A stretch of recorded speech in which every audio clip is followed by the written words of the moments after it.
Yes. Actually.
Good evening, everyone. It's my pleasure to call to order the October 11th meeting of Mount Pleasant Town Council. It's good to see everybody. Thank you all. We spoke about this a little bit at committee day. I want to thank everybody for our town's response in preparation when Hurricane Ian paid us a visit, and it's going well. Appreciate your patience as our hardworking public services crews get out there and collect all that debris, which they're doing a great job of. Our agenda has been published. Item number 1 is the prayer, which will be led by Chaplain John Prelo. And afterwards, we're going to bring up Scout Pack 11, who's sitting right here, who I spent half an hour with before the meeting. Future leaders of Mount Pleasant, they will come up, face the flag, and lead us in the pledge. So would everyone please rise? Chaplain Prelo.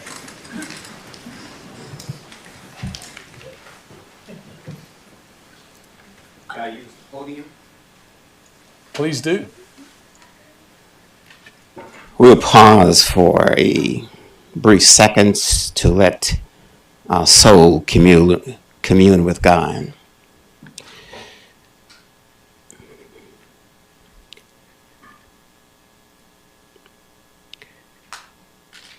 Dear and merciful Father, we are gathered here in the town of Mount Pleasant.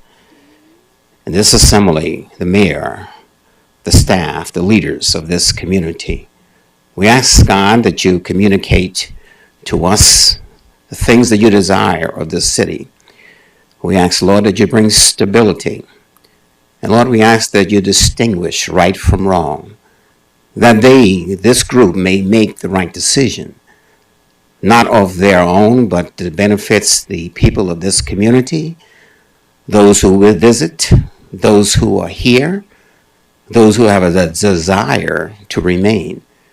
We ask, God, that you continue to bring your wisdom, that they may have the understanding to make a decision to benefit not just for the present, but for the future growth, and for those who desire to reside in the town of Mount Pleasant.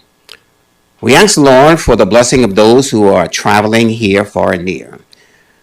And we ask, Lord, that you continue to look upon our youth for their growth, for they take their rightful place in this community. We ask, Lord, that you would bring peace and your ability, Lord, to allow them to lead in a decent and in an honorable fashion as we continue to serve humanity in the presence of Almighty God. In His name, amen. Amen. Dr. Levin, please come forward.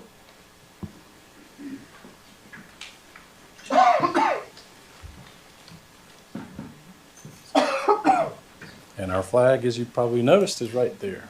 So we will wait for your cue.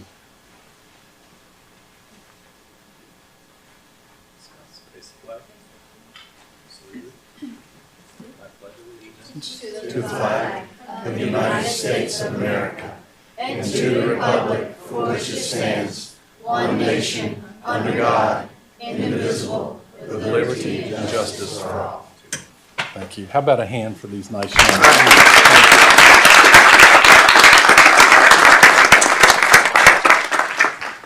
Please be seated. I think it's great. Item number 3 on our agenda is approval of the agenda. Do we have a motion? Move for approval. Second. We have a motion to approve in a second. Is there any discussion? All in favor, please say aye. Aye. Any opposed? The agenda is approved. Item 4, public hearings, awards, and presentations. The first one is the presentation of the Government Finance Officers Association Distinguished Budget Award. Yes, sir. Good evening. It's my pleasure to present to you the National Government Finance Officers Association Distinguished Budget Award. This award represents a significant achievement by the town and reflects the commitment of you, Town Council, to meet the highest principles in budgeting. In order to receive this award, the town had to satisfy national criteria designed to assess how well the budget serves our citizens as a policy document, as a financial plan, an operations guide, and a communications device.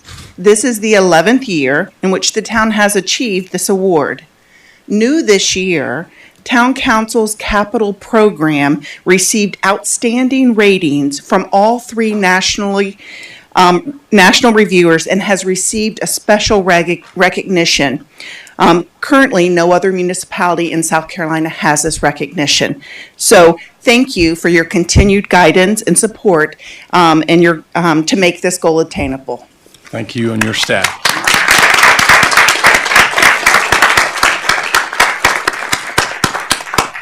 We just got a great finance committee, that's all. Next, item B, we have Domestic Violence Awareness Month proclamation. Mr. Demora. Thank you very much, Mr. Mayor, members of council. Good evening. If I could ask Natalie Kala-Hoff, Maureen Goolsby Favors, or Tasha Connors, if you're present, please join me at the podium and welcome. I believe you're CEO of That would My be sister's nice. house? Director of Communications. Director of Communications. Well, great. I Well, won't welcome. promote myself yet. All right, thanks for being here. Thank you. On your behalf, Mr. Mayor, I'll go ahead and read the proclamation. Whereas October is annually recognized as National Domestic Violence Awareness Month, and whereas South Carolina currently ranks 6th in the nation for women murdered by men, of which the majority who knew their attacker were current or former intimate partners. And whereas domestic violence continues to take a significant toll on Charleston, with reports of violence throughout the Low Country continuing to escalate in both numbers and severity. And whereas local victim service providers, first responders, medical professionals, educators, and community leaders continue to make marked strides in providing life-saving services to domestic violence victims and their children. And whereas there remains significant work to be done in domestic violence community education, awareness, and understanding in order to create attainable paths to support and safety for all victims. And whereas the town of Mount Pleasant recognizes the critical role each community member plays in supporting and advocating for domestic violence victims' safety and survival. Now therefore, I, Will Haney, Mayor of the town of Mount Pleasant, do hereby proclaim the month of October 2022 Domestic Violence Awareness Month in the town of Mount Pleasant, and encourage all businesses, organizations, and community members to recognize the devastating impact of domestic violence and identify ways to advocate for the safety and survival of their neighbors, colleagues, and friends within our region and beyond. And thank you. Would you like to say a few words? Thank you. Sure. Thank you. Thank you so much. Domestic Violence Awareness Month comes every year, and it's an incredibly difficult time because we are both celebrating the survivors we serve while recognizing the great need of our community and all of the victims who haven't yet come forward to seek support. So we really appreciate the council and Mayor Haney standing up, standing with us, standing with all of our amazing victim service providers, law enforcement officers, first responders, to declare this proclamation. It is so meaningful to us to have your solidarity in fighting against this horrible, horrible atrocity in our communities. So thank you.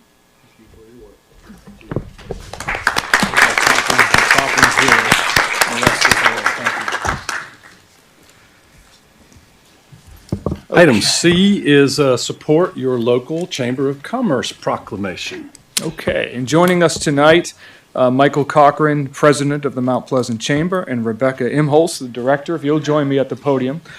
Also representing the Charleston Metro Chamber of Commerce is Bailey Vincent and Jamie Salone, if you'll join me up here as well. I will go ahead and read the proclamations on your behalf, sir. First, whereas Chambers of Commerce strive to address the community's top challenges and greatest opportunities through bold leadership and innovative problem solving. And whereas Chambers of Commerce foster stronger, more vibrant communities by advocating for priorities to promote economic prosperity, boost quality of life, and create access to meaningful employment and opportunities for all residents. And whereas Chambers of Commerce are champions of communities, serving as a trusted resource for businesses, residents, and other stakeholders. Whereas Chambers of Commerce create catalytic community partnerships to build resilient economies and promote community-wide prosperity. And whereas since 1992, the Mount Pleasant Chamber of Commerce has been encouraging business and community success east of the Cooper and setting the standard to make Mount Pleasant the best town in America to work, live, and play. And whereas the Charleston Metro Chamber of Commerce tackles the region's toughest issues, advances the Charleston region, and ensures a healthy business environment with the help of staff and community. The Chamber is looking forward to celebrating 250 years of excellence and service to the Charleston region next year.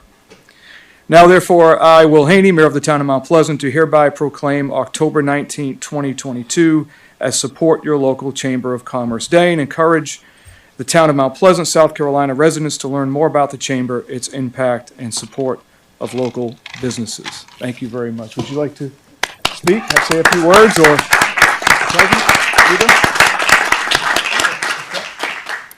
We just want to thank all members of council for your continued support, and we look forward to continuing this partnership. Thank you.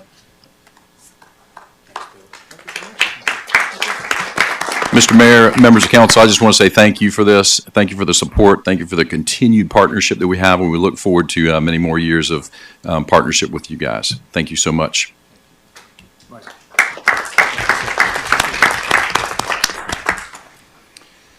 All right, that completes item 4 on our agenda. Item 5 is approval of the minutes from September 13th and the August 2022 financial statement. Move for approval. We have a motion and a second. Is there any discussion? All in favor, please say aye. Aye. Any opposed? All right, the minutes are approved. Item 6 is public comment. If you signed up when your name is called, please come forward. Name and address. We have the timer. 2.5 minutes, please. Thank you very much. Thank you, Mr. Mayor. Ladies and gentlemen, I'll call 2 at a time, please, if you don't mind. Denise Fugo first, and Michael Harl will be next. Hello, Mayor, staff, and Town Council. Denise Fugo, 2222 Ashley River Road, West Ashley. I'm here as Executive Director of Housing for Mount Pleasant. I'm here to report that the Thomasina Stokes Marshall Senior Center Low-Income Senior Fund has been set up and established at the Coastal Community Foundation with an initial gift of $25,000 from the Tony Berry family. So I just wanted to make you aware it is ready to accept donations, and I will be getting back to the senior staff with Thomasina's updated Senior Board Governance Committee. That's it. Thank you. Good evening, Council. I'm Michael Harley, 1600 Long Grove Drive in Mount Pleasant. I've come tonight to lodge some information to y'all regarding placement of signs, both businesses and people who are advertising for garage sales, et cetera, and homes for sale, and also political signs. We're getting ready to start the political season again. And my complaint primarily is surrounding the areas of the Veterans Circle and the Children's Circles. I don't believe that any sign should be placed within 100 feet on the approaches and exits out of those circles. I have picked up probably 20 signs over the last year, and most of those being during the political primaries this past spring. But from time to time, I find businesses' placements of signs there, and also people advertising for garage sales, et cetera. I think the town needs to go ahead and have a spokesperson convey to the public what is permissible and what is not as far as placement of signs anytime during the year. And to enforce that, I think that council ought to consider a $25 fine per sign, a $50 fine for a second offense of signs per sign, a $75 for a third offense per sign, and all of that money needs to be given to the children's charities and or a veterans charity. This could help them with veterans homelessness, etc. Also, on a fourth offense, I think the offender ought to be sitting in a town vehicle on Saturday, the 12th day of November, riding around and picking up signs all over town. Let's get the town cleaned up after Election Day. That's all I have. Thank you. Perry Rourke and Lee Lazarus.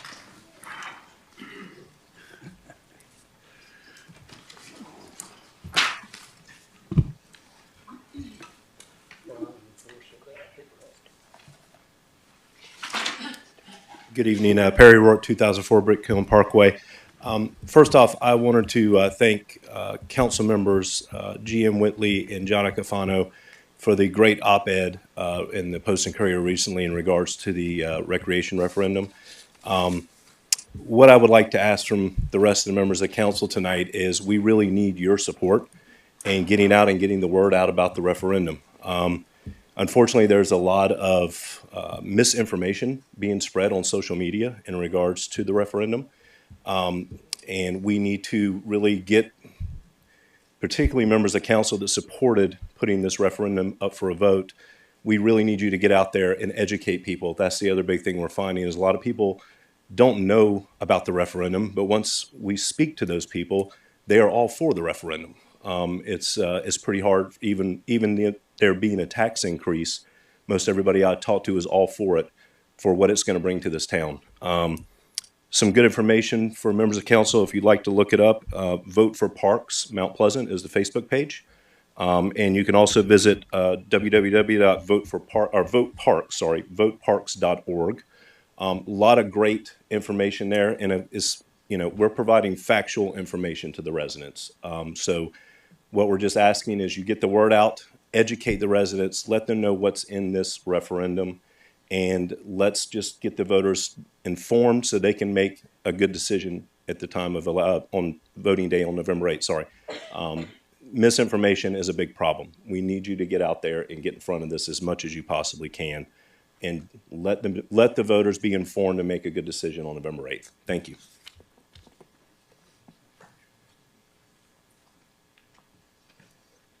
Lee Lazarus, 247 Palmetto Bluff, Grassy Creek. I've addressed you guys last month and some of you also at the Transportation Committee meeting. I'm here just to keep this in your mind and keep this fresh because the residents of Bell Hall, Tidal Walk, and Grassy Creek in particular are in the crosshairs of the SCDOT plan that has been discussed to put an overpass bridge within 200 feet of the closest home in our neighborhood. I can't speak for Tidal Walk, but I'd say that's a pretty accurate number, if not closer, for some of those homes. If I could have the first image, please. Am I in control of this? I don't know how this works, so. Okay.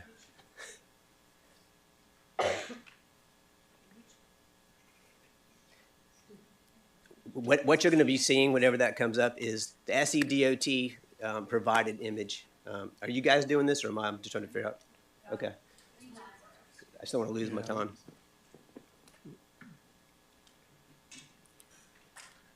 When I came here last time and I showed you an overhead drone shot that I had done on our behalf, it was actually not accurate because it was way off.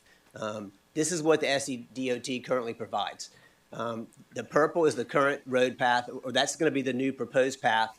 The black area there is where the new path of Seacoast Parkway is going to push into our neighborhood in Tidal Walk, and the grid pattern is representing the existing path of Seacoast Parkway.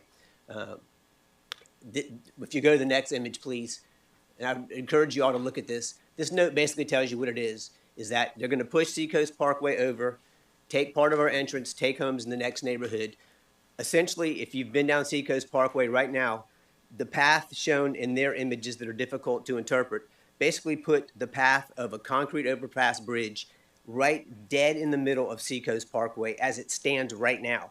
So everything is going to get shifted over as a result. Again, we're talking about an elevated bridge. The sole purpose of this is basically to put the rigs that come straight from the port and bypass them a couple of miles and conveniently end right at the end of our neighborhoods, literally at the entrance to our neighborhood. And a truck is 17 feet tall plus. It's my understanding that on an elevated structure, you cannot even build a wall tall enough to break that noise barrier. So it doesn't matter what you put on the wall, even if it's like what you see out at Charleston National, it's 18 feet, it's not going to make a difference. I would request an extra minute since my time was not ready. We can't. We can't. If you have a presentation and there's a thing, it's 2.5 minutes, or else we got to do it for everybody. Okay, but my images weren't even up here to show you guys, so, okay. Apologies. Next to Lewis Horton and Louisa Montgomery. I'm Lewis Horton. I live at 138 Live Oak Drive. My wife Frances and I built our home there in 1987, moved in just before Thanksgiving, so 35 years now. That places us second row from the marsh with Magwood in between, third row from the creek with Hadrill in between. Our bedroom is at the front corner so that we front on both Magwood and Live Oak.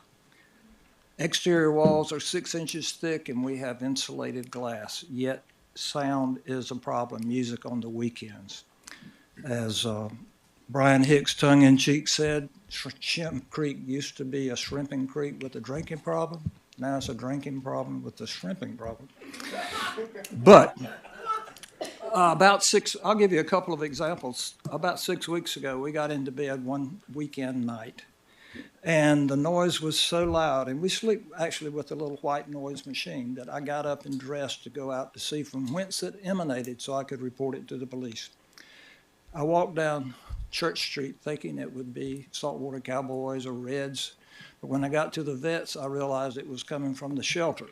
When I called in to report it, the dispatcher wanted to know the street address of the shelter. I said, I believe any policeman in Mount Pleasant knows where the shelter is, but it's at the intersection of Mill and Coleman.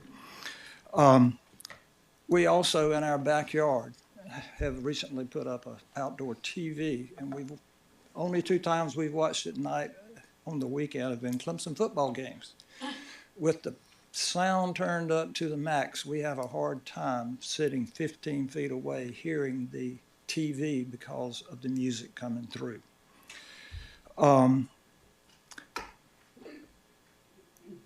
Don't get me wrong about Shim Creek and the venues. We enjoy those venues. We enjoy where we live. We visit Saltwater Cowboys. We don't go to Reds, but we go to the other venues. But anyway, we think that they should be good neighbors and appreciate us.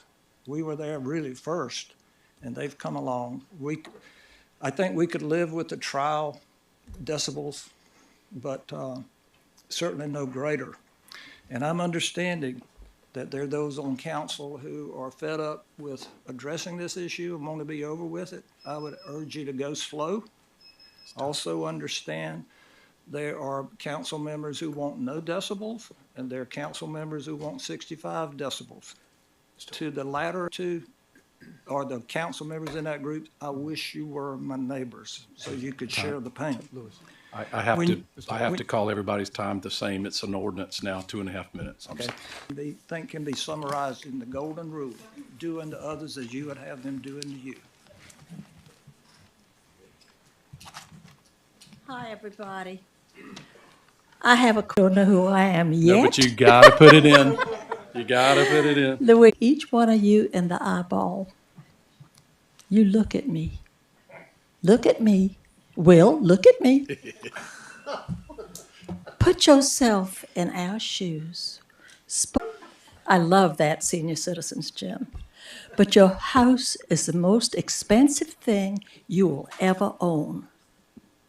Well, your car and your children too, but I mean, think about it. You've got to protect the homeowner. Not only the noise, but the confusion of having another alcoholic dispensary on that historic block of Pitt Street. There's some things that cannot be said. To really say, we have got to have decibels. We've got to have acceptable decibels. Now, I'm not talking about children's programs. I'm not talking about. I'm talking about drunken partying and loud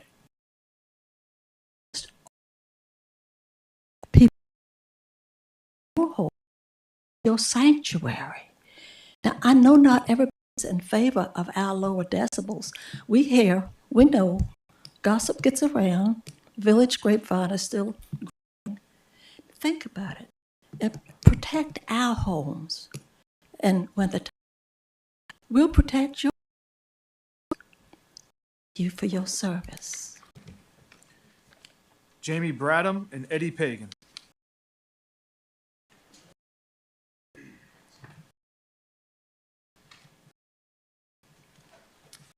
I have to follow that.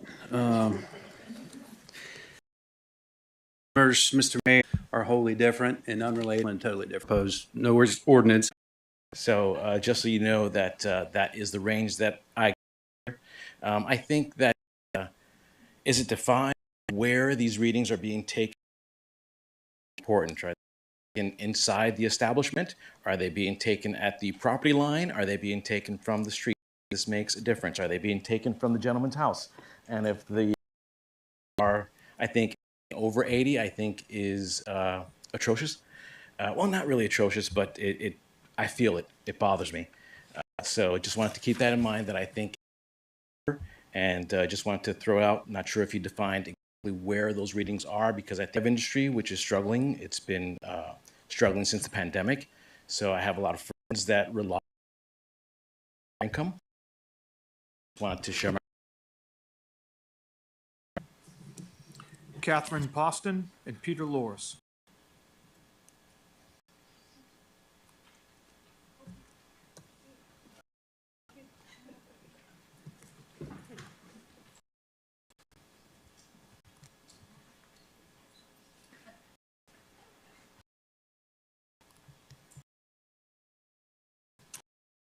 I'm Catherine Poston.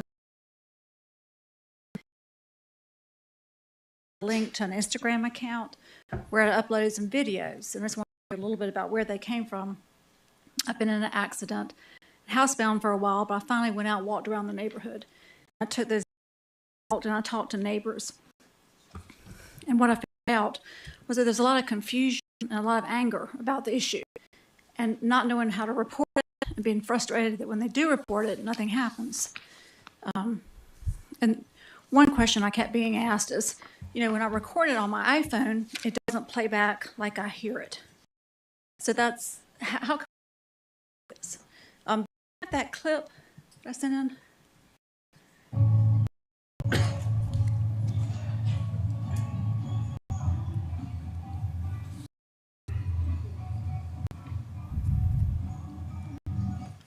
So the sound was a bit distorted. You could hear the bass, but when it's live, you feel it. So this was on how blocks away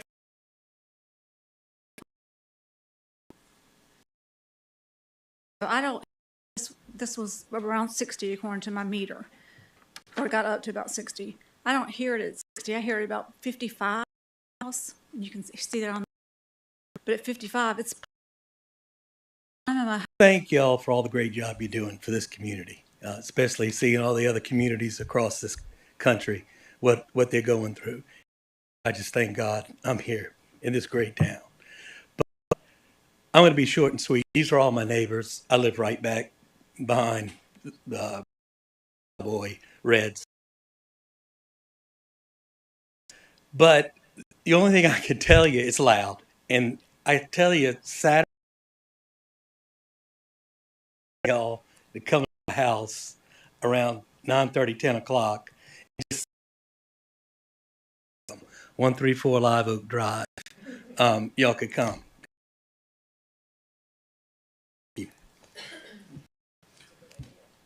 Kristen Dolberg and Peter O.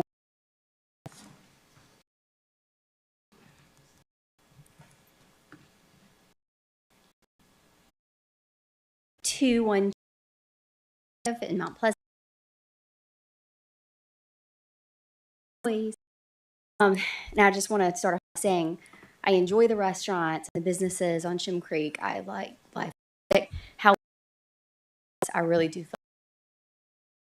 I can hear it over the TV in my living room at night. And if you've ever had kids, young children woken up in the middle of the night, you know how incredibly frustrating that filter. I couldn't even pinpoint where it was coming from. I could hear it from both. I just encourage you guys to maybe asking you to, earlier was mentioned, be very respectful of 3 to 6.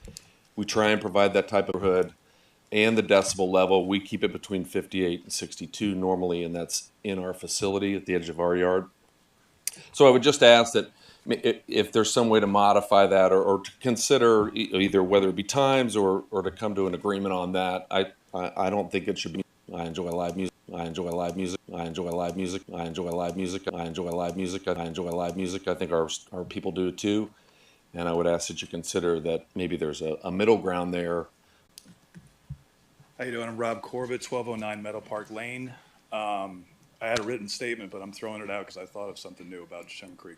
I never want to be too loud. I don't like when bands are too loud. Played many times, but I'm like, so 30-hour background out of control because then it escalates. Now they have these DJs, you know what I mean? So I totally empathize with everyone near Shem Creek. I think 99% of this thing is about Shem Creek. And also the guy with the brewery on Long Point, when he played that video last time with the band, it was awful. So let me read this one thing I wrote and then I'm done. No one wants a horrible rock band or DJ blasting loud music in their neighborhood. But setting the noise limit at 60 decibels will be a disaster for Mount Pleasant because 60 is normal conversation. This is the CDC chart. Everyone's seen this in here. It's normal conversation. So the problem is, even if 99% of people in Mount Pleasant use this ordinance responsibly, it only takes one miserable, joyless Grinch to abuse it and ruin the most special days of people's lives. Now, I'm not talking about music. I'm talking about weddings, children's birthday parties, bridal showers, or even just backyard barbecues for college football. Because I've got that one neighbor that will abuse this. 60 is too low. But also, on the creek, sound bounces more. So it needs to be to the discretion of the police, I believe, because sound is, as a musician, sound is different everywhere you play. And the creek magnifies the sound. So 60 in one house over there could be like boom, boom, boom. But 60, across town could be totally different. So I think it should be up to the police. Thank you. James Scott and Jacqueline Story.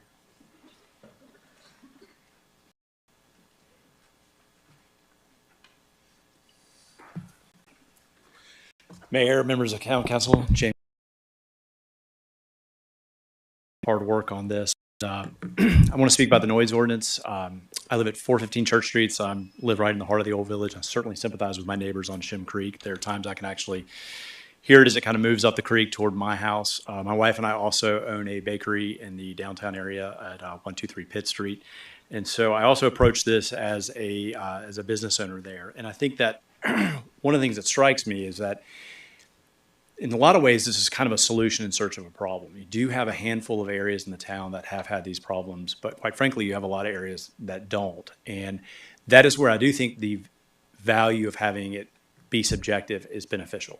So that way, when police roll up on a band at Shem Creek, it is one thing versus rolling up on a kid's birthday party. Give you an example. My next door neighbors had a birthday party a couple Saturdays ago, went outside on the back porch, not at the property line, just on my back porch, and the reading was 70. That was kids on a jump castle. Now, I'm not going to call the police on that or whatnot, but who's to say somebody isn't going to do that? And if it's written in an ordinance that 70 decibels equals a $500 fine and the police roll up on that, does that mandate then that that house and that birthday party is going to get a fine? If there's subjectivity there, then the police can roll up and say, you know what, it's a kid's birthday party. We're going to let that go. So I do think, and the other thing I'll add too is businesses, there's no uniformity for businesses in residential. Some businesses are actually pretty far away from residential areas. Others aren't. I mean, our business in the Old Village is kind of right in the heart there in the little downtown area. So 60 decibels at a property line on our business is very different if you're 15 feet away from it than you are if you're 100 yards away from it, like you might be at one of the businesses on Coleman Boulevard. So by locking in numbers in an effort to try to create sort of concrete things, you actually, in some ways, damage other businesses that don't have that natural buffer. And the last thing I want to say is leaf blowers are an absolute disaster. And so removing leaf blowers, removing construction, removing car mechanics and everything else clearly directs this straight on the backs of the food and beverage business. And that's just simply not fair. I mean, 7 a.m. backpack leaf blower, I hate to say it, is far more obtrusive than a handful of people enjoying courtyard dining. Thank you very much.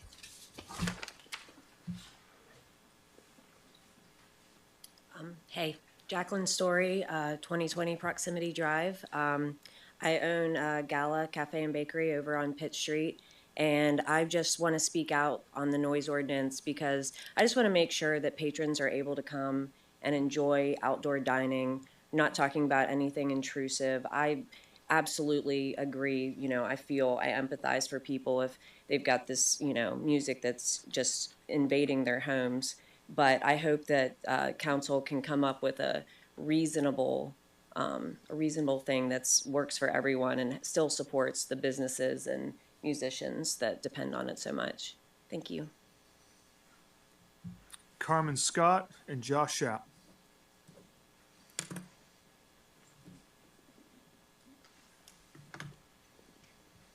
Good evening, Council, Mayor. I'm Carmen Scott, 415 Church Street. I also am a co-owner of 123 Pitt Street, where Gala Bakery and Desserts has its business.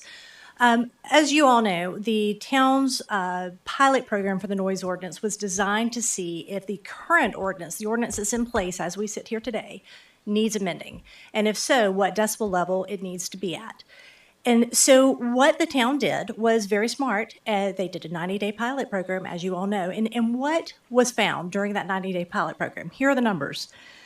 The police received, overall in May, over 5,700 calls. Not about noise, just calls in general. 14 of those were noise ordinance violation calls. 9 of those were officer checks. So the officers would go out and check the noise on their own. Of those checks, both those complaints by citizens and the officer checks, the highest reading was 70, the lowest was 49, and the average was 62. During the month of May, this was just May, multiple complaints regarding Wando Stadium were by one resident. They actually made up most of the complaints that month. In June, that number went down to 8 noise complaints, 8. In July, just 2 citizen complaints. Now, the way the ordinance is written now is subjective, and it does allow these egregious things that you've heard about today in prior meetings, these awful situations. It does allow the police to come and issue fines based on their findings. So what are we doing here? What are we fixing? What problem is there that we're trying to correct? I don't think there is one, and I think that the possibility of a new ordinance with set in place decibel numbers has the effect of having more harm on these businesses than correcting a problem that doesn't exist. Thank you.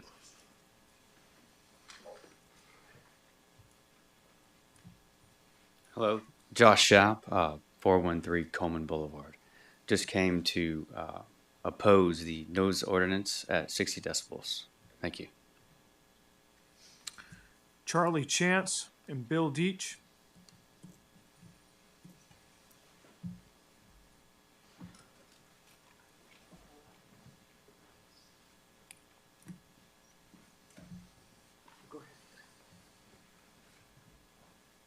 Good evening, everybody. My name is Charlie Chance. I'm with Red Rum Restaurant, and my partner Ben Berryhill could not be here today. Of course, he's at the restaurant holding down the fort, because someone's got to do that, as you guys well know.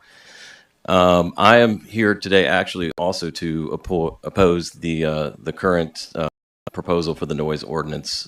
We have owned the restaurant for 17 years, and we actually are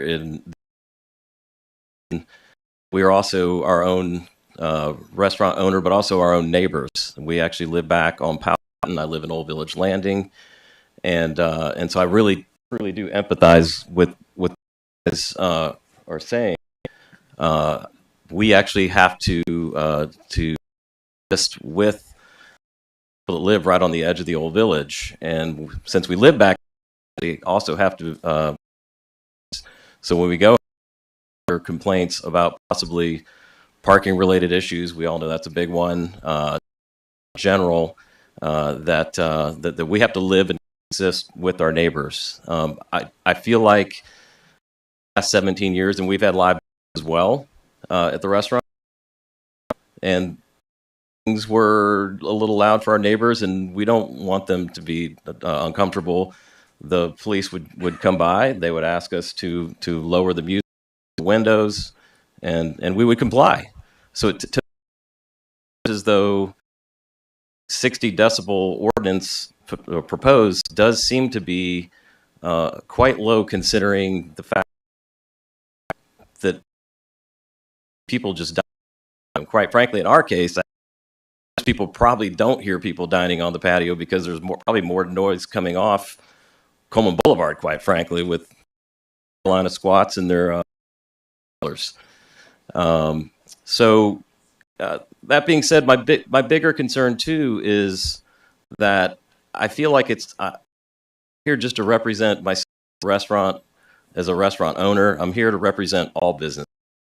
For example, I was grilling at my house 2 weeks ago, and I heard at 8:45, I heard loud cheers coming from the ball fields at Mount Pleasant Academy. Well, that's the sound of America. It's the Norman we live in, obviously, over on Shem Creek.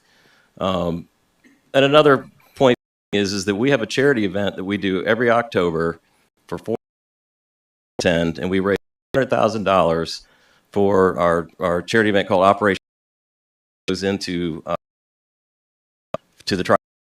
So at night, what is going to happen with that? Let me stop you real quick. Is the timer working? Well, I'm keeping it here. Okay, thank you guys. And thank you for everything you guys do. Thank you. My name is Bill Deach. I live and I'm here to support the idea of a standard. I mean, characterized as a solution in seek of a problem, but I think clearly from people are deprived of their homes by responsible business owners, as we've just heard, are prepared to ameliorate the concerns of neighbors by toning it down. The of ordinances, which 55 to 60 decibel standards, not appear to create any real concerns on the part of businesses. Businesses learn to deal with those things. And the fact is that, as we've heard, businesses can deal with it. I don't think there's any, I would in fact say that what we're hearing from those who are in subjective ordinance, what goes on in without imposing any severe restrictions on business owners. And it is that, as with all other kinds of ordinances, any enforcement action, and I think we all know the reality there. Thank you. Ben Toll and Mike Tinky.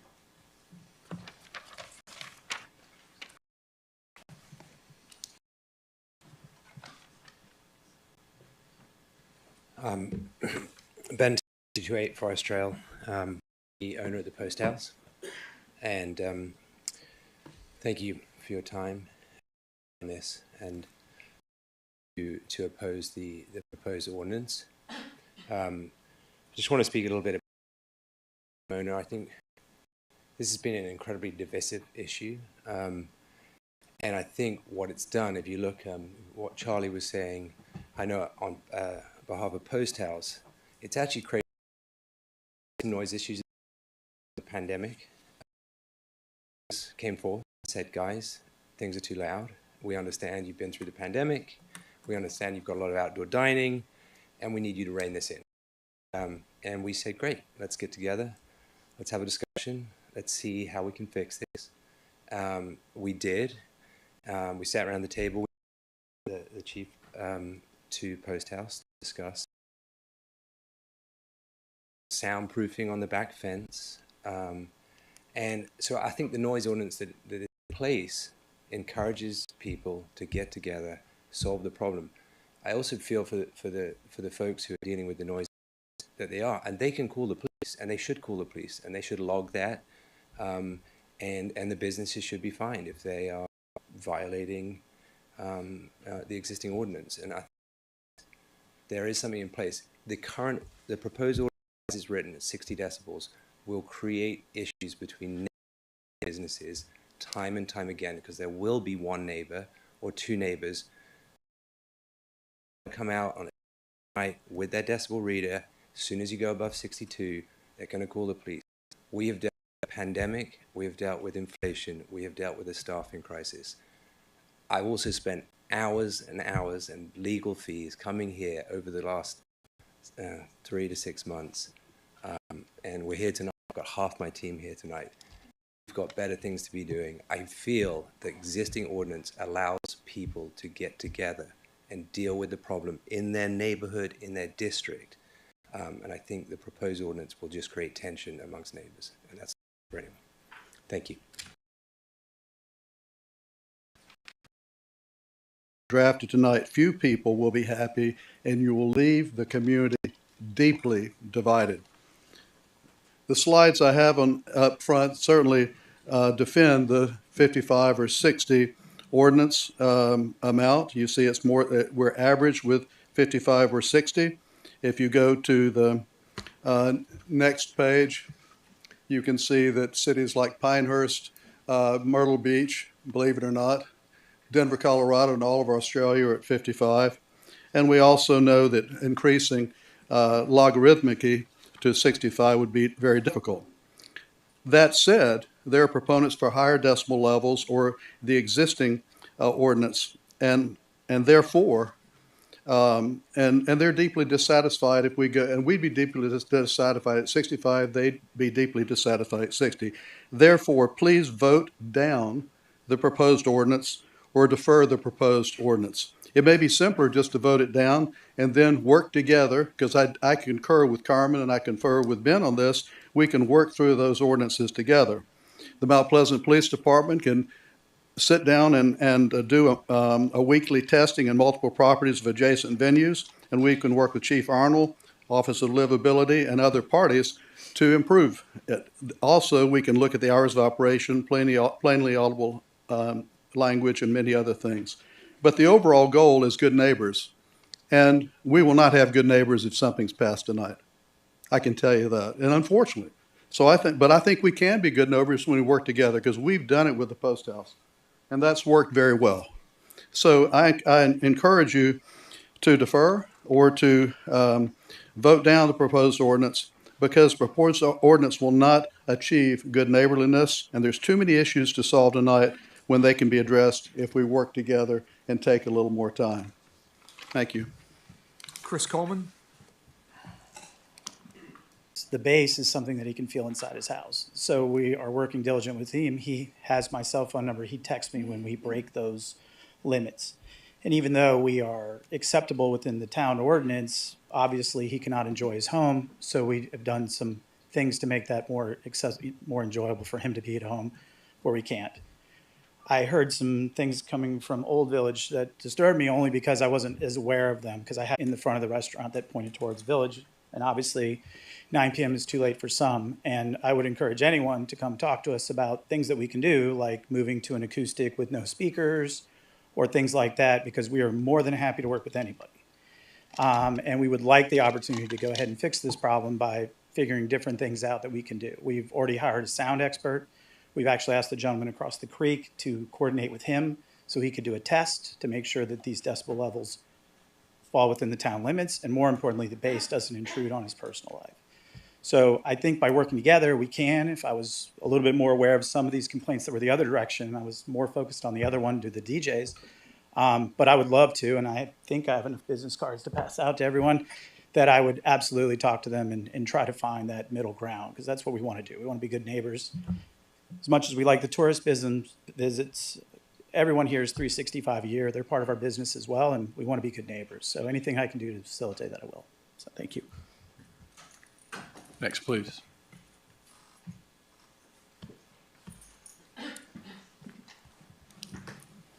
Good evening. My name is Eva Suarez. I reside at 898 Ashley Avenue, and I oversee Basic Projects Hospitality in their operation of Post House. I am here to speak in favor of keeping the existing ordinance, which has been in effect for over 10 years without issue, or conducting a 3-month study to determine a more reasonable decibel level, as I believe that's too low. I feel that we can come to a reasonable agreement fair to both business owners and residents of the town of Mount Pleasant. The amended ordinance as it is written does not yet achieve this standard of fairness. A decibel level of 60 equating to a conversation 3 feet away, stifle outdoor dining in our commercial districts. These lists complaints threatening the sustainability of the business with fines, not to mention creating a significant financial impact for its. We ask that you either move to keep the existing ordinance in place or defer today's vote and work around that works for us all. 3-month trial period measuring decibel levels consistently and at various locations in the town of Mount Pleasant, and with results shared publicly, we can determine a decibel level that is representative of the town versus a small subset. And have continually improved, I think. I think that at 60 decibels, you're talking about deputizing neighbors and potentially eliminating any and all, which because of a pandemic seems crazy. So we would ask, or I would ask that you defer for a workshop the vote tonight. Thank you.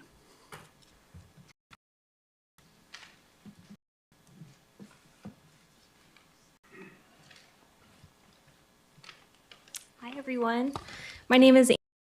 I reside at 1491 Kinlock Lane in the Fox Pond neighborhood of Mount Pleasant. I'm the Inn and Events Manager at Post House. I'm here to speak in favor of either keeping the existing ordinance or conducting a 3-month study to determine a more reasonable decibel level, as I believe 60 decibels is too low with the updated ordinance, which is the equivalent of a conversation 3 feet away.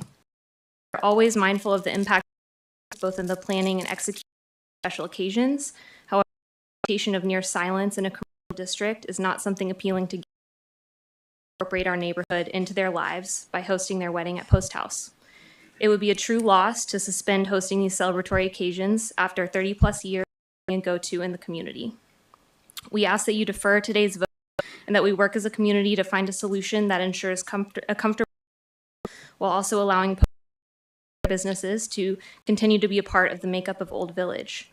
With a 3-month trial measuring decibel levels consistently throughout the town of Mount Pleasant, I know we can determine a decibel level parties.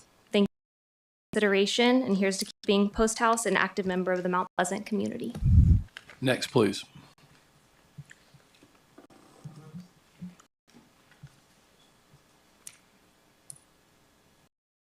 My name is Cheryl Shell.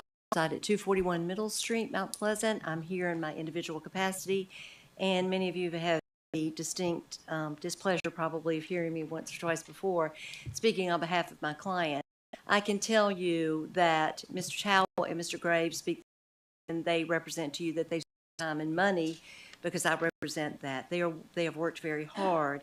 I have also been contacted by other food and beverage businesses in the area who are incredibly concerned about the low decibel level and the lack of distinction between a commercial area and a residential area, as well as a reading that once it hits 60 decibels, it's immediately an infraction without any that whatsoever. And what I would just ask this council to do is please not continue the search for a problem because there's a proposed remedy. Let's not deputize our neighbors, as Mr. Graves indicated, in our town. Get rid of birthday parties and wedding receptions and bridal showers, outdoor luncheons and barbecues. Let's keep in place, and I thank you. Next, please.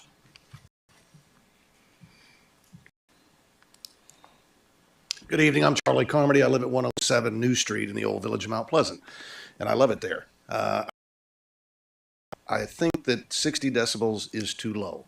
I like to eat outdoors. I like Post House. I like to eat at Reds. I'm not Reds, but I like to eat at Red. These businesses are struggling already. Outdoor dining is a beautiful thing, particularly since we've been through a pandemic. We ought to continue to be able to do that. Thank you very much. Anyone else to speak, please? Last call for public comment. All right. Public comment is closed. That was item number 6. Item number 7 on our agenda is consent agenda items. Do we have a motion?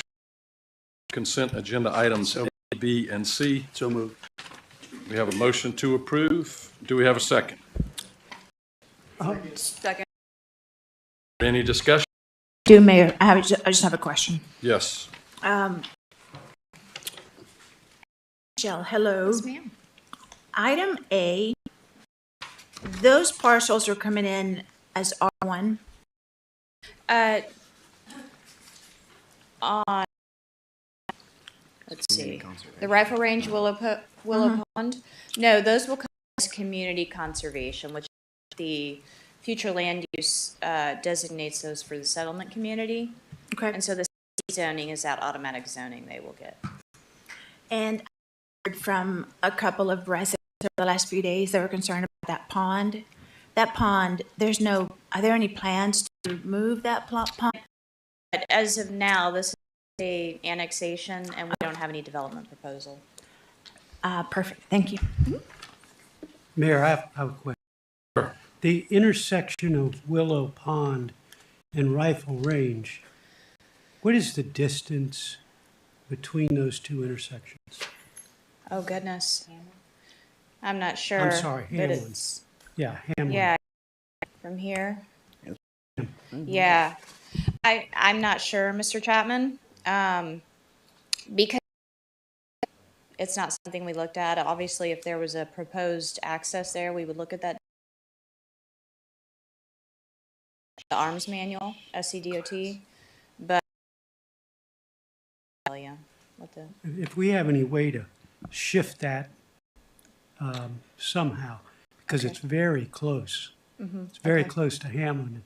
That intersection of Hamlin Rifle Range is very busy with the school on Hamlin. So I would say that's, if they come forward with a development proposal, that was something that our transportation department would look at. thank you. Okay, the motion is to approve consent agenda items A, B, and C. Is there any further discussion?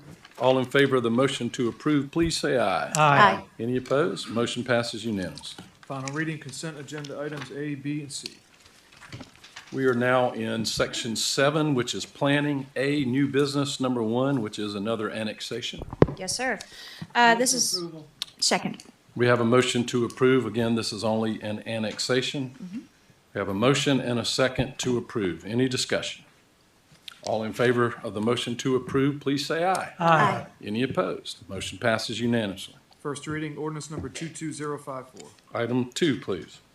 this to approve. We have, sorry, we keep interrupting you. That's okay. I'm sorry, who was the second on that? Jim, I think. Mr. Iacofano. This is the amendment of the Watermark Plan Development District Ordinance. Motion to approve and a second. Any further discussion? All in favor, please say aye. Aye. Any opposed? Motion passes unanimously. First reading, ordinance number 22055.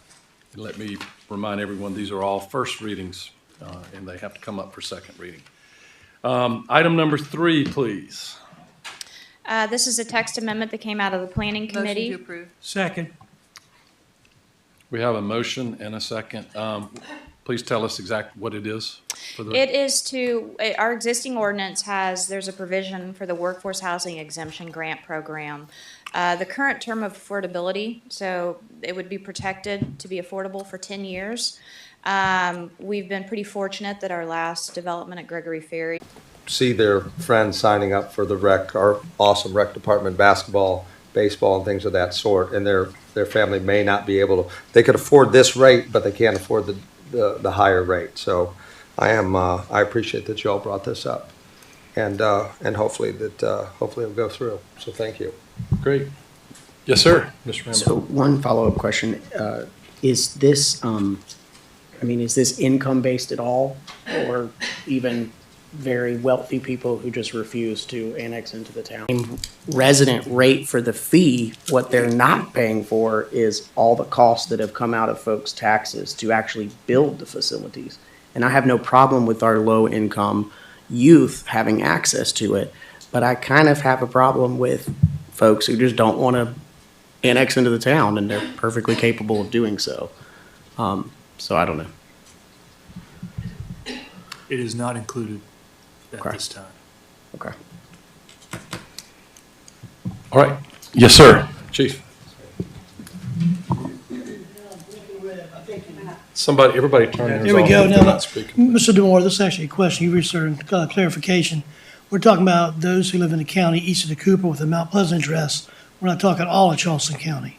That's correct. Okay, thank you. Just wanted to clarify. Mayor, just. Yes. Would it be super difficult to include an economic scale to that application? A scholarship sort of way of doing it? I would ask you not to do it at that point. Okay. Administratively, to request and review tax returns and information, I don't think we should be, for this particular purpose. Yeah. So, and I hear you 100%, but schools are asked to do that, right? To get free and reduced lunches and stuff like that. And it's a form, and I don't even know that they have to attach any, it's kind of like an honor system, my understanding. But, all right, thank you. Any other questions or discussion? All right, the motion was long, but it is to approve the request where the county will reimburse us $50,000 a year for non-town residents using our recreation facilities. Yes, sir. Can I ask this be placed? I understand we're probably going to approve it, but further discussion of what we were just talking about on the recreation agenda for this coming month of some. The motion to send the letter. And so if this type of. Oh, this is not to, yeah, understood. You're right. If it resulted in a change, I suppose the county would want to know those details before considering the request. Understood. This is not a first and second reading. That's fine. Okay. All right. All right.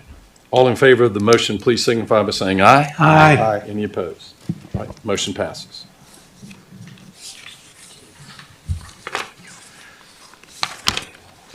Section 10, council business, new business. 1 is adoption of a resolution authorizing the lease purchase agreement with Truist Bank in the amount of $3.375 million. Yes, ma'am. Ms. Cotton. Yes, good evening again. Move for approval. Second. All right. We have a motion to approve and a very nice good evening from our Director of Finance. Are there any questions or any discussion? Just briefly, this is for the lease purchase of? There are two. They were, you approved the intent in our budget, and we indicated the large vehicles and then a ladder truck. And they're all replacement. Got it. All right. We have a motion and a second.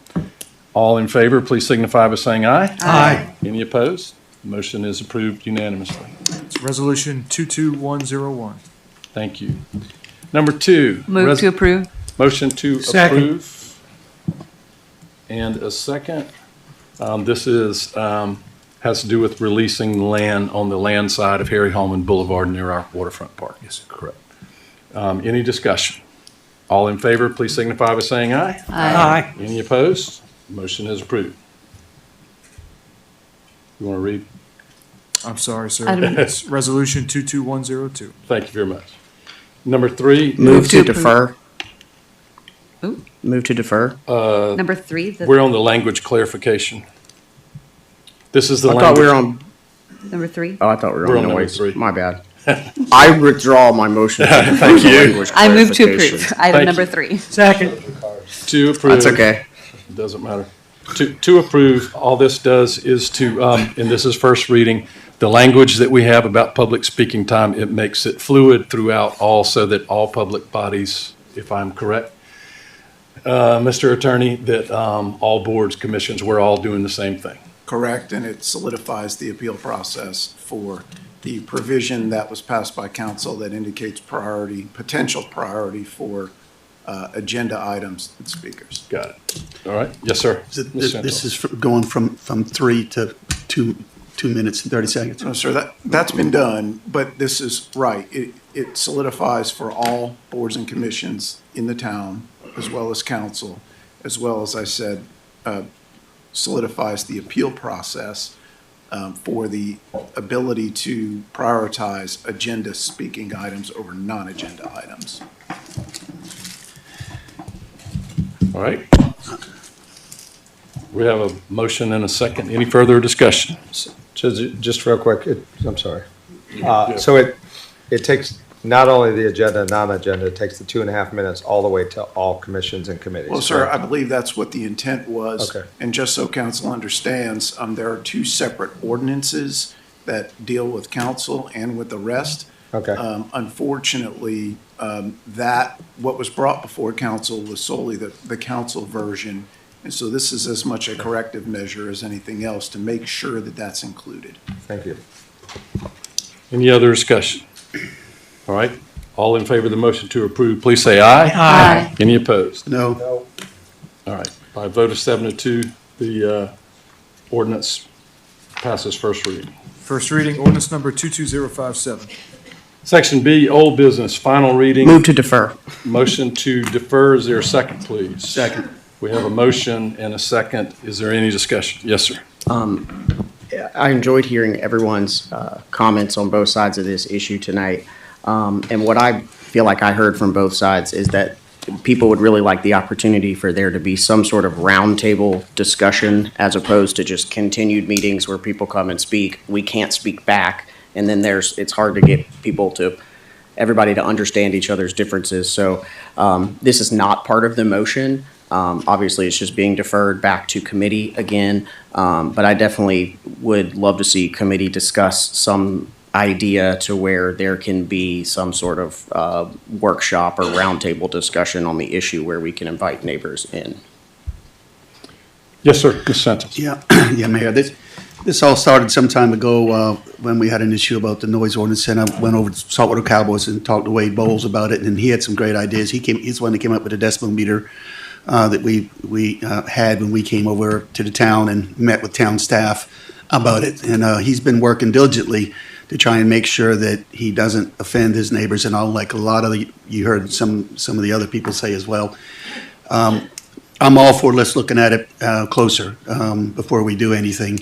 I think it's very important for people's quality of life to make sure that they can not have a lot of noise, but then again, I think different areas might be able to have 60, maybe 65. I don't know, but I think before we pull the trigger on this, so to speak, we take one more good look at it. I think that's what our citizens want to do. Take one more good look at it, and then we need to move on it. And I'm not in favor of letting the police come and make a decision. I think, and Chief, I think you've said this before. It needs to be a law, and they need to enforce that law. Period, but not have the ability to say yes or no.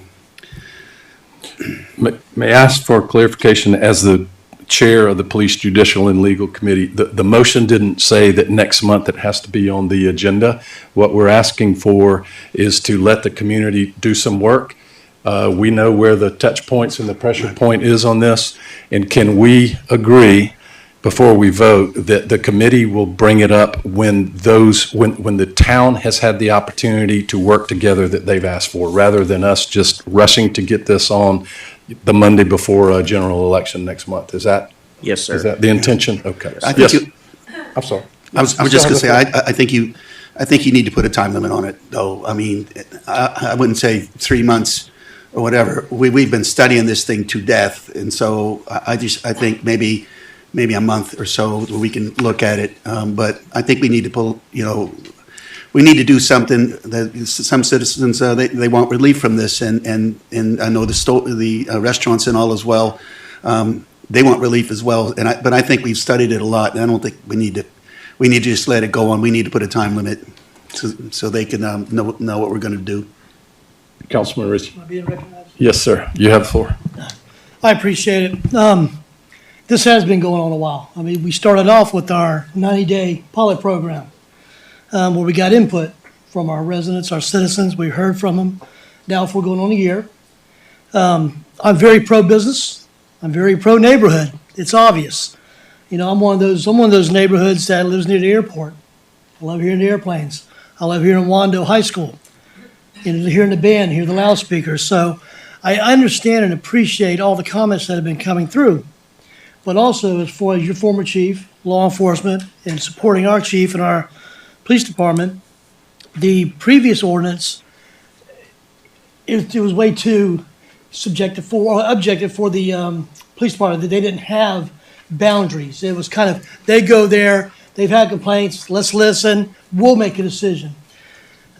I clearly believe once a decibel level is determined, whether it's 60, 55, 65, whatever that number is, and I've heard it over and over, again, for almost the past year, our businesses are going to work with our residents.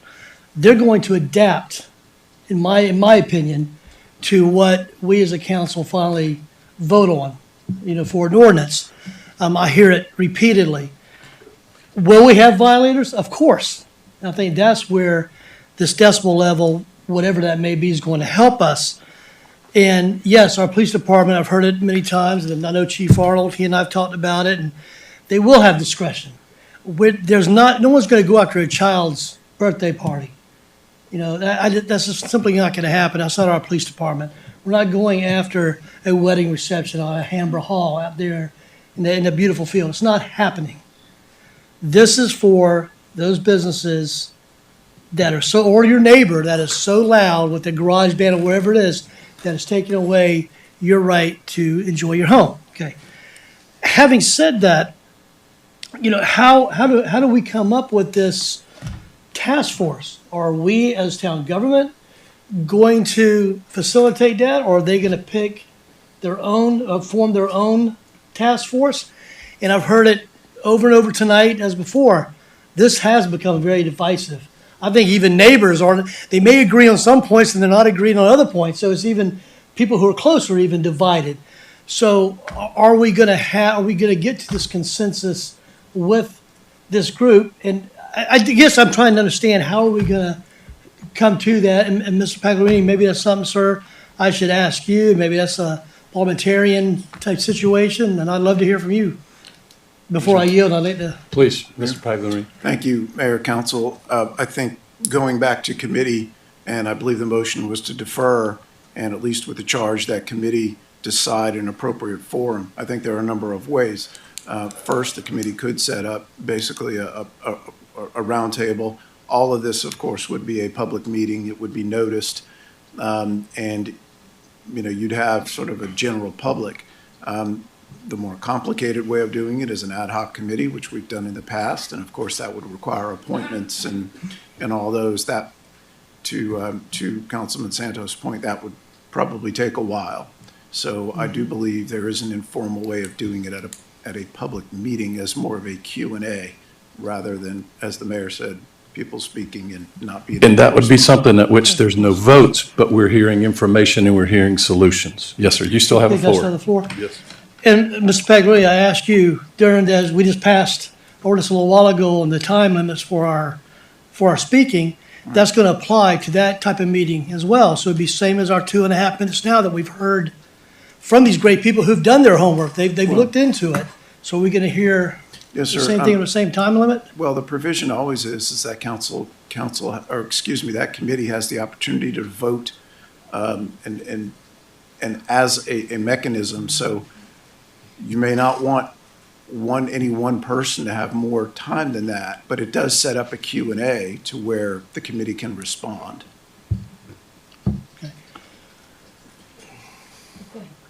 No, I'll yield for now. I may have to come back. Okay. Go ahead. Mr. Iacofano?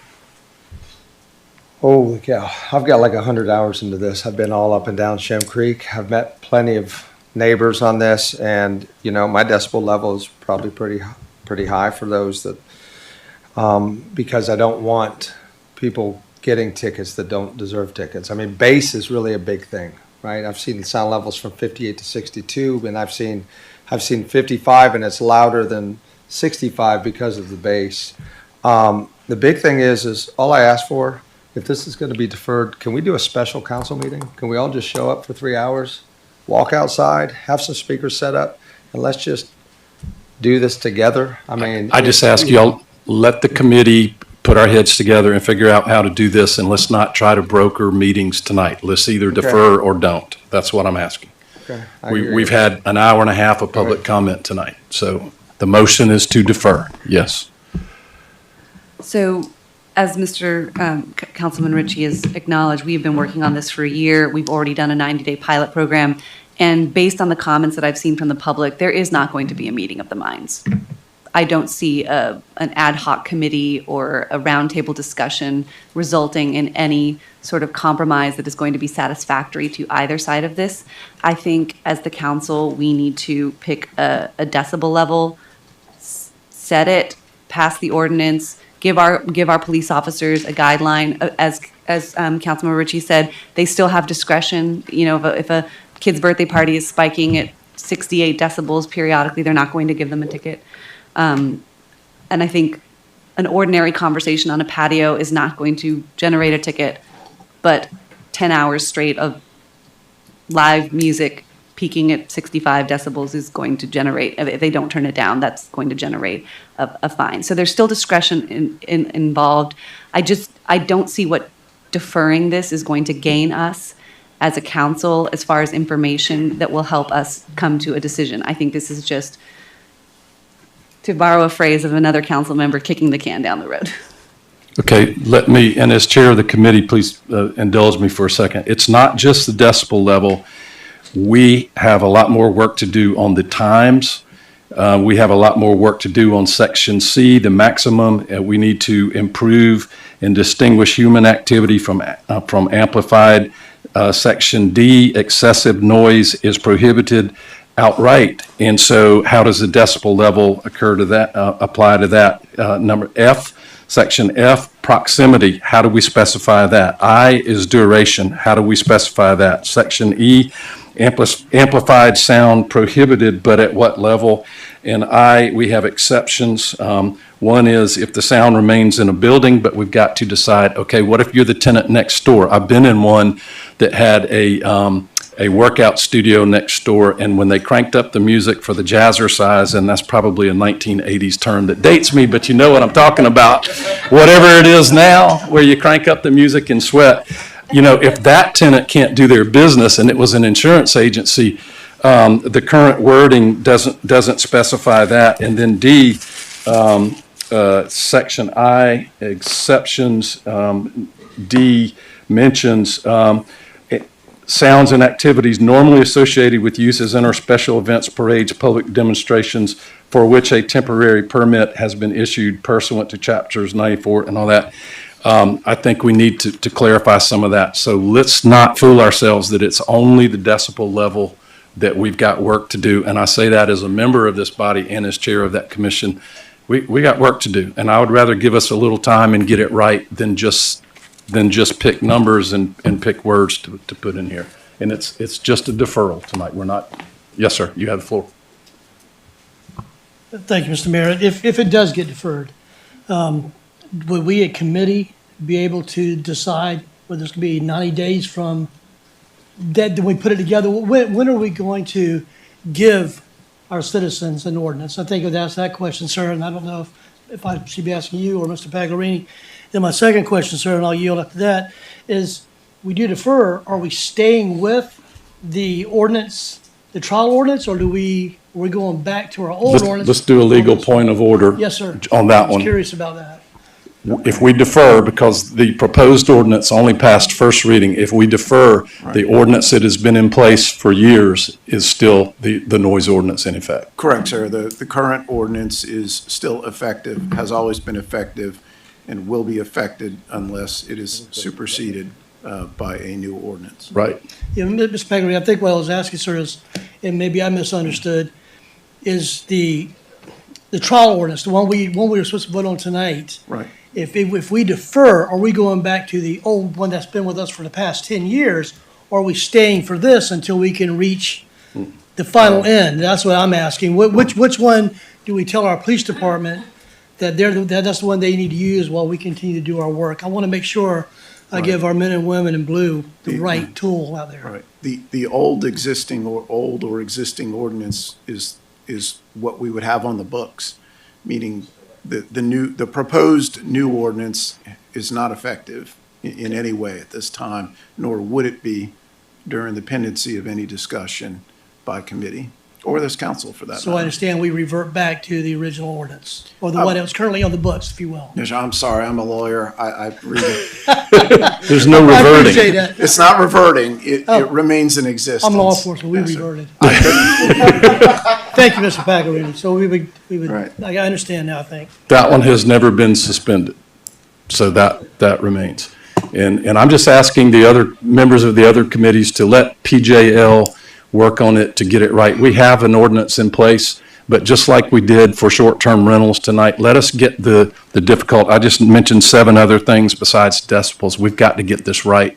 And that's all. We're not asking for anything different that other committees don't ask for all the time. Mayor. Yes.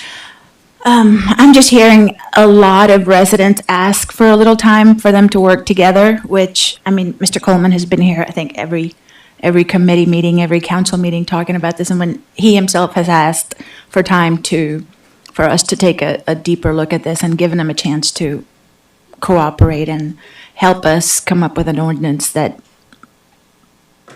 most people are going to be happy with. So I would support a deferment. All right. Thank you. Anything else before we vote on the motion to defer? And the motion is to defer. It does not have a time limit on it. Yeah, that's what I was going to ask, if we want to put a time limit on it. I think our citizens want to know what we're going to do, and I think we need to put a time limit on it. You would have to propose an amendment to the proposed amendment that we're voting on. All right, I'll put a proposed amendment of, say, 60 days. Is that a motion? I make a motion to do that, All yes, right. sir. Is there a second? I'll second that. All right. We have a motion and a second. We're in a discussion for an amendment to the original motion to defer, which would limit the deferral to 60 days. Let me ask this question. Does 60 days mean 60 days to bring it back for final reading, or 60 days for the committee to work? It's two different things. Right. I see the committees, working both of those months together, so you'll have 2 months. And you can, if you want to get together earlier, you can as well. But I'm saying 60 days, bring it back to council. Okay. Mr. Paglia, are we clear? Just for the record, I'm interpreting that as committee for November and December, Right. which would be that, and therefore the mandatory time to come back to council would be January. Is that your Right. intent, sir? I think that's fair. All right. We have a motion and a second. Yes, sir, Chief. Thank you, Mr. Mayor. I'm sorry. You're councilman, but you'll always be chief. Either way, Mr. Santos, I would ask you to change that to 90 days, and I'll tell you why. We had a first 90 days, we couldn't get it done. We're at 12 months now, we haven't got it done. I'm hoping we can get this committee or this work team together and actually accomplish something.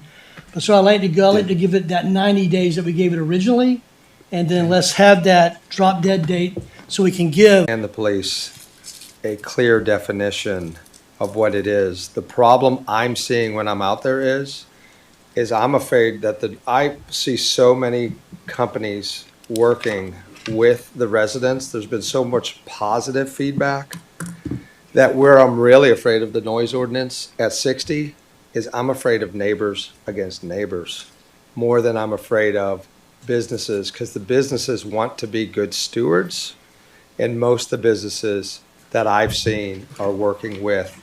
And I went and measured, and I was surprised I was like, why are we even doing a noise ordinance? Because they're within the 60 decibels. I mean, they're just there. They're making it happen.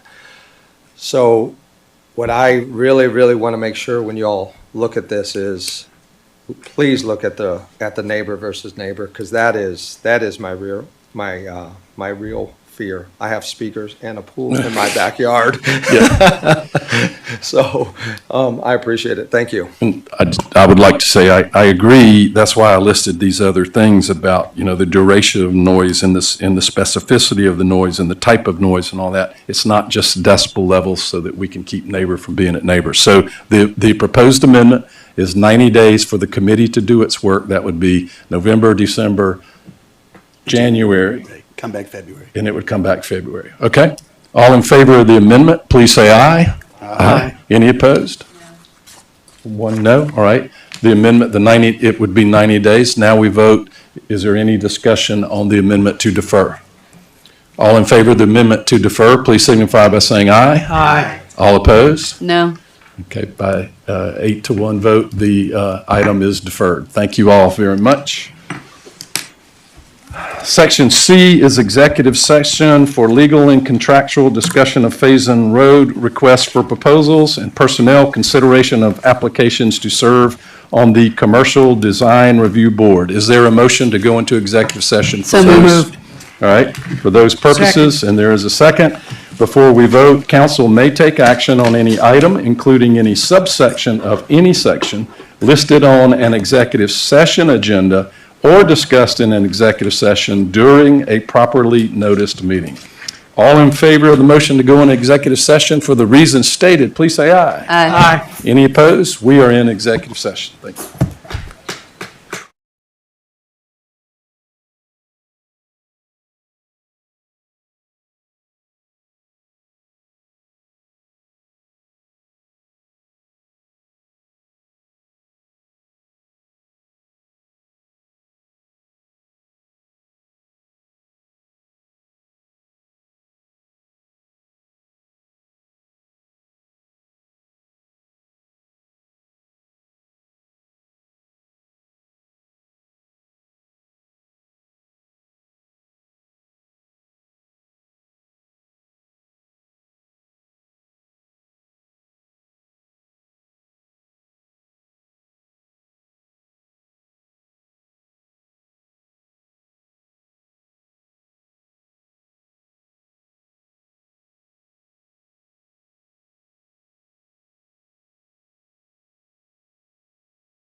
I'll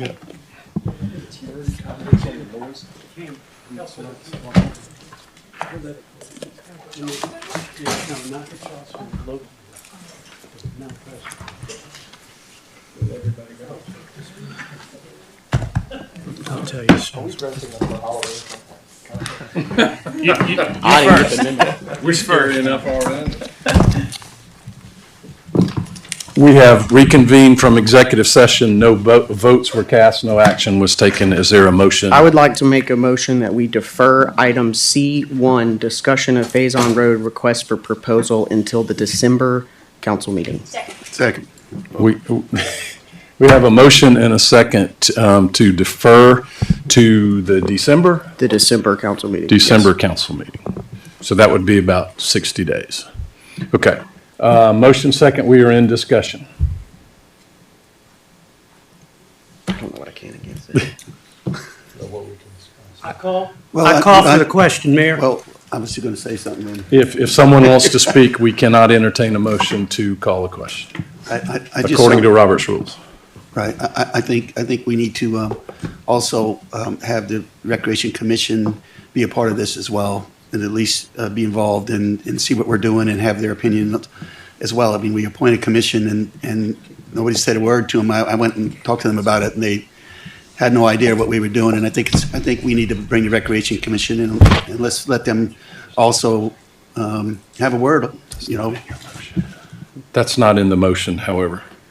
The motion is simply to defer, and I Right. don't know the confidentiality of this, that we are allowed to do that. I'll defer to the parliamentarian. That is correct, Mayor. Their role would be outside of the specific process of the RFP, so I would not recommend that at this time. Okay. So the motion is to defer until the December meeting. Any other discussion? All right, all in favor of the motion, please signify by saying aye. Aye. All opposed? No. No. We'll need a roll call, please. Hang on. I have to do the count. Bear with me.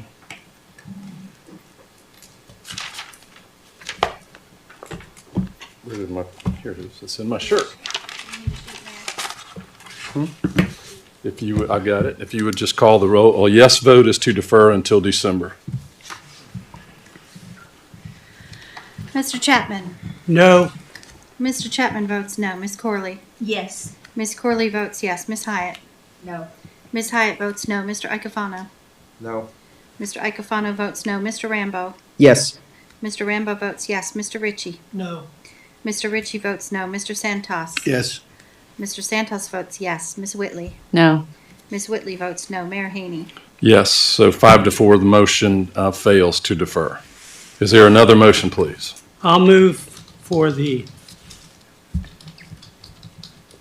I guess it's the Commercial Design Review Board to reappoint.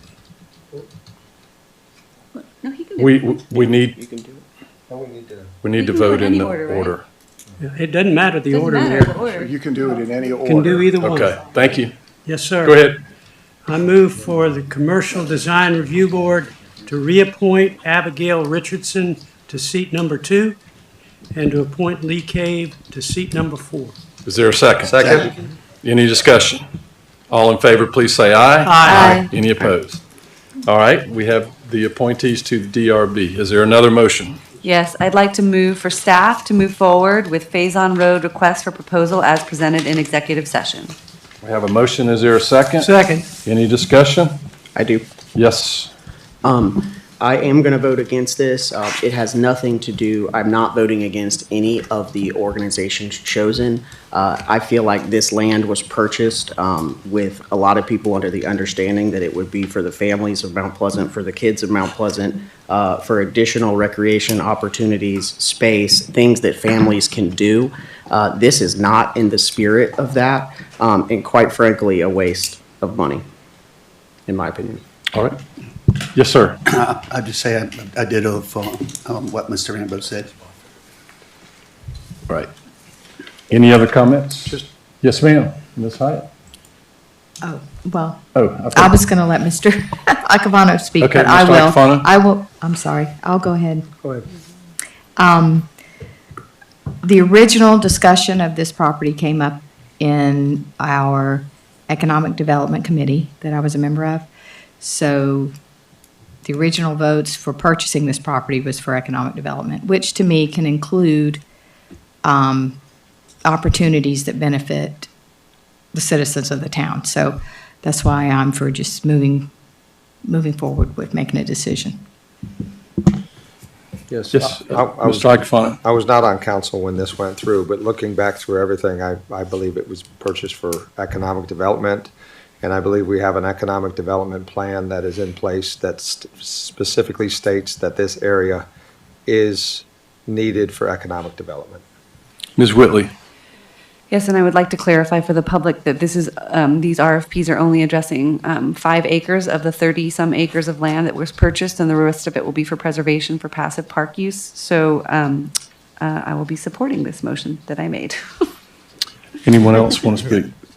Yes. Mr. Johnson. Just one,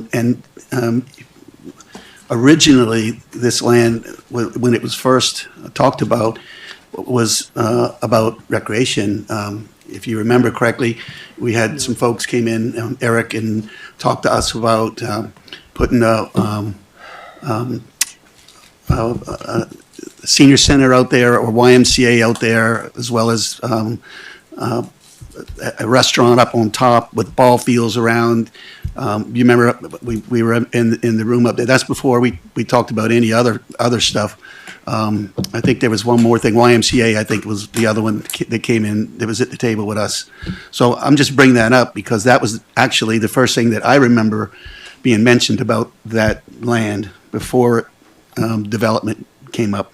I mean, it was we talked about being a recreation facility with the ability to have a senior center there and have a YMCA there for the kids kind of thing, and a restaurant on top where parents could drop their kids off to play games and play ball or practice or whatever and go up and get something to eat and watch them through the glass windows. But that was the first thing that I remember that came out about that property. Any other comments? Yes, sir. Yes, sir. Mayor, I think either we were at a different meeting or maybe Mr. Santos remembers what he wanted to do there.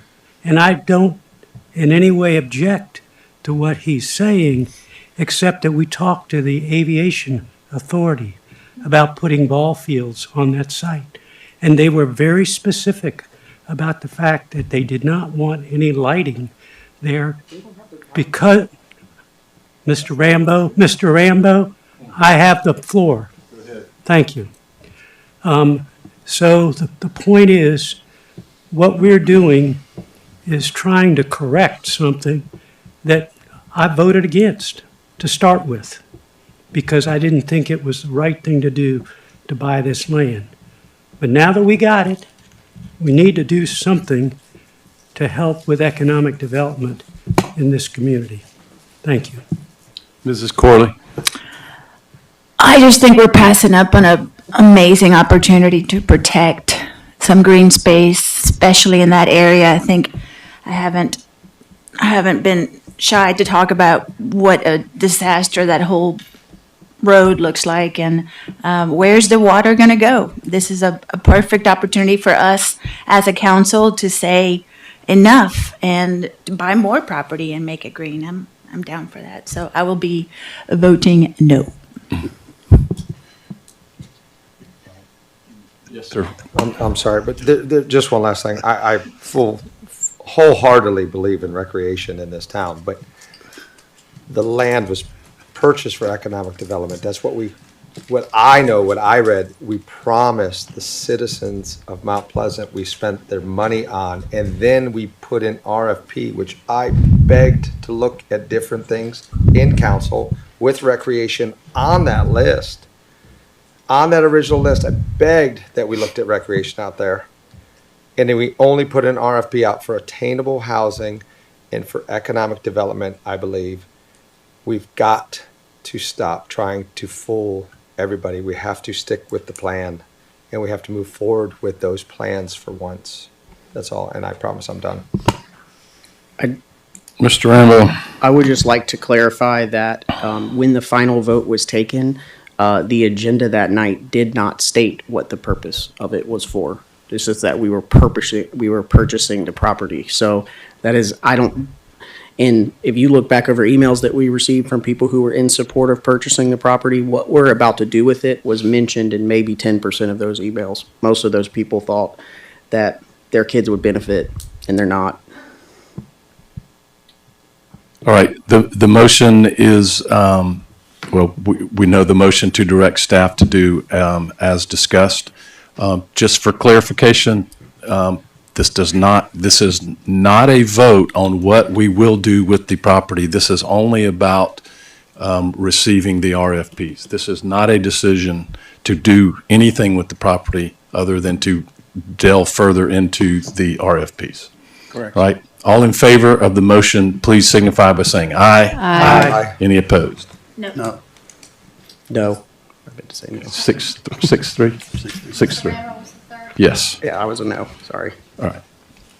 Thank you.